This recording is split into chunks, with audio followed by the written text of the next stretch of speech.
అండి, అందరికీ నమస్తే. దేవిక వంటిల్లుకి తిరిగి స్వాగతం. ఈ వీడియోలో మీకు క్రిస్పీ ఆనియన్ బోండాని ఎలా చేసుకోవాలో చూపించబోతున్నాను. వేడి వేడి టీతో కానీ ఈవినింగ్ టైంలో కానీ బోండాలు చేసుకుంటే భలే మజాని ఇస్తాయండి. వీటిని చాలా సింపుల్ గా కేవలం 10 నిమిషాల్లోనే తయారు చేసుకోవచ్చండి. ఈ వీడియోని చివరి వరకు స్కిప్ చేయకుండా చూడండి. స్టెప్ బై స్టెప్ ఎలా చేసుకోవాలో మీకు వివరిస్తాను. ఇంకెందుకు ఆలస్యం, ఆనియన్ బోండాకి కావలసిన పదార్థాలు ఏంటో చూసిద్దాం పదండి. దీనికోసం నేను 1/2 kg మీడియం సైజ్ ఆనియన్ ని తీసుకున్నాను. అలానే కొద్దిగా కరివేపాకు, కొద్దిగా కొత్తిమీర, కొద్దిగా పుదీనా కూడా తీసుకున్నాను. అలానే 1 కప్పు శనగపిండి, 1/2 కప్పు మైదా పిండి, కొద్దిగా బియ్యం పిండి కూడా తీసుకుందాం. వీటితో పాటుగా 4 పచ్చిమిర్చి, కొద్దిగా పసుపు, 1 స్పూన్ కారం, కొద్దిగా అల్లం వెల్లుల్లి పేస్ట్ కూడా తీసుకుందాం. ముందుగా బోండాకి కావలసిన ఉల్లిపాయలను ఇలా సన్నగా కట్ చేసి ఒక మిక్సింగ్ బౌల్ లో వేసుకుందాం. దీనికి రుచికి సరిపడా సాల్ట్, కొద్దిగా కారం, కొద్దిగా పసుపు వేసుకుందాం.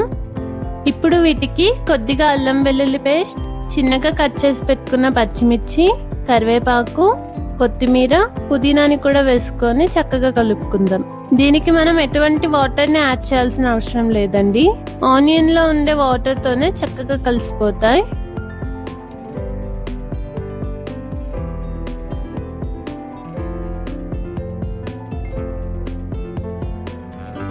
ఇలా చక్కగా కలుపుకున్నాక 1 టేబుల్ స్పూన్ బియ్యం పిండి, 2 టేబుల్ స్పూన్ల మైదా, అలాగే 1 కప్పు శనగపిండిని కూడా యాడ్ చేసుకుందాం. ఇప్పుడు మరోసారి చక్కగా అన్ని కలిసేలా చేతితో కలుపుకుందాం.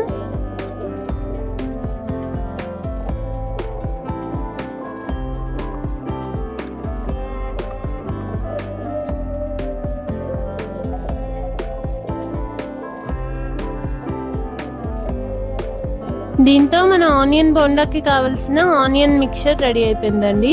ఇప్పుడు ఆనియన్ బోండాలను ఏ విధంగా షేప్ అవుట్ చేసుకొని ఫ్రై చేసుకోవాలో చూద్దాం. ఇప్పుడు చూపిస్తున్న విధంగా కొద్దిగా ఆనియన్ మిశ్రమాన్ని తీసుకొని చేతితో గట్టిగా ఒత్తుకుంటూ బోండా షేప్ లో షేప్ అవుట్ చేసుకుందాం. ఇదే విధంగా మొత్తం ఆనియన్ మిశ్రమాన్ని ఇలా రౌండ్ బోండాల్లో చుట్టుకుందాం. ఇప్పుడు స్టవ్ పై కడాయి పెట్టి ఫ్రైకి సరిపడా ఆయిల్ వేసుకుందాం. ఆయిల్ చక్కగా హీట్ అయ్యాక షేప్ అవుట్ చేసుకున్న ఆనియన్ బోండాలను ఒక్కొక్కటిగా వేసి ఫ్రై చేసుకుందాం. ఆయిల్లో వేసేటప్పుడు నెమ్మదిగా వేసుకోండి, లేదా అవి విడిపోయే ప్రమాదం ఉంది. అలానే కడాయికి సరిపడినన్ని మాత్రమే వేసుకోండి. బోండాలు వేసిన వెంటనే వాటిని కదపకండి. అవి కొద్దిగా గట్టిపడ్డాక రెండో వైపుకి తిప్పుకొని మొత్తం వేయించుకోండి. బోండాలను మీడియం ఫ్లేమ్ లోనే చక్కగా వేయించుకోవాలండి.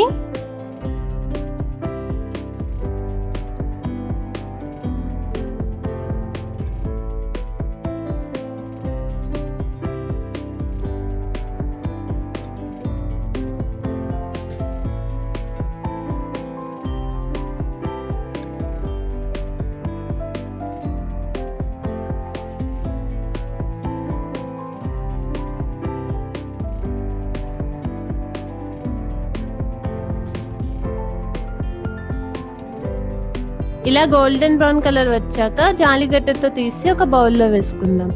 అలానే మిగతా అన్ని బోండాలను కూడా ఇదే విధంగా ఫ్రై చేసుకుందాం.